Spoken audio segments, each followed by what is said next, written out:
ATP. We love it. You'll find ATP in so much of our science art, whether it's a GIF of a mitochondrion or cell transport, or a comic about cellular respiration or fermentation, you'll see ATP mentioned.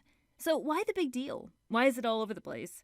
Many times students will get it in their mind that it is an energy currency of some kind. When I first started studying biology, I noticed that in textbooks, it's often represented like this starburst thing or thunderbolt. And, I guess in my mind, I imagined it was like some big blast of energy that helped the cell do things. And by do things, I mean that we need ATP to do many cellular processes. Examples include active transport, such as when a cell is trying to move something against its concentration gradient, or its role in muscle contraction with the actin and myosin cross bridge. We need another video for that. ATP is critical for many types of cell signaling. You need your cells to be able to communicate. Those are all just some examples. But what is ATP? How do we get it? And how does it work? Those are the basics of what we're going to focus on in this short video. So what is ATP? If you remember the 4 major biomolecules, ATP would fit in with nucleic acids. Yes, like DNA and RNA.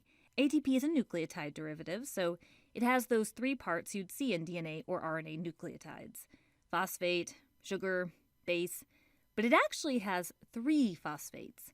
ATP is short for its full name, adenosine triphosphate. This fancy name is helpful as it tells you that it contains the nitrogenous base known as adenine and 3 phosphates, hence the tri in adenosine triphosphate. Its sugar is ribose. How do you get ATP? All cells need ATP, and so they need processes that can be used to generate it. But the process can differ. It might involve oxygen, such as aerobic cellular respiration. It might not involve oxygen, such as anaerobic respiration or fermentation.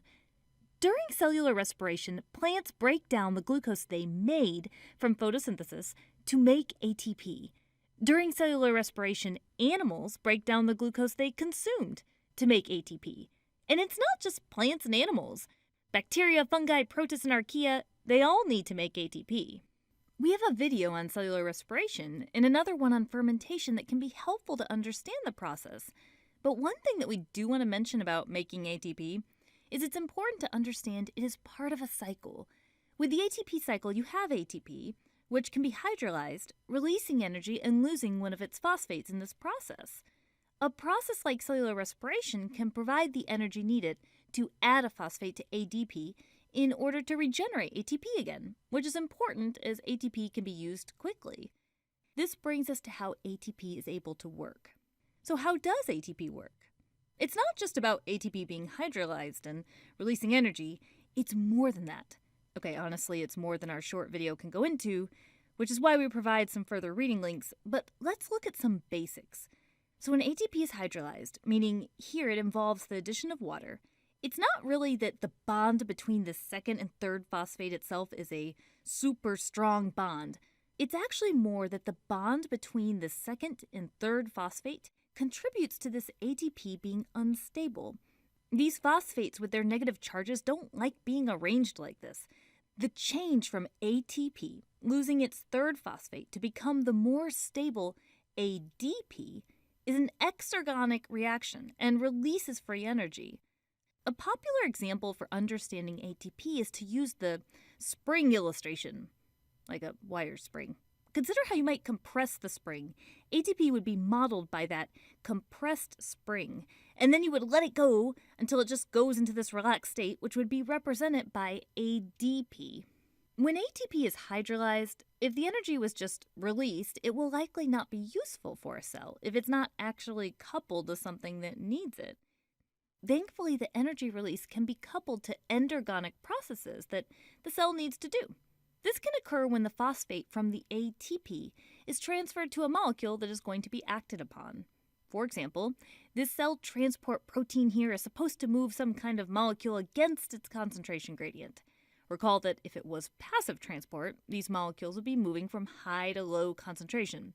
But in active transport, thanks to ATP, this protein can move them against the gradient.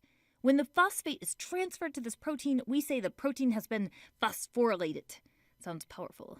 We can say in our example that this protein is more reactive and less stable in this form, this phosphorylated intermediate state. When it reverts into its original, more stable shape, it can assist in moving them the other direction.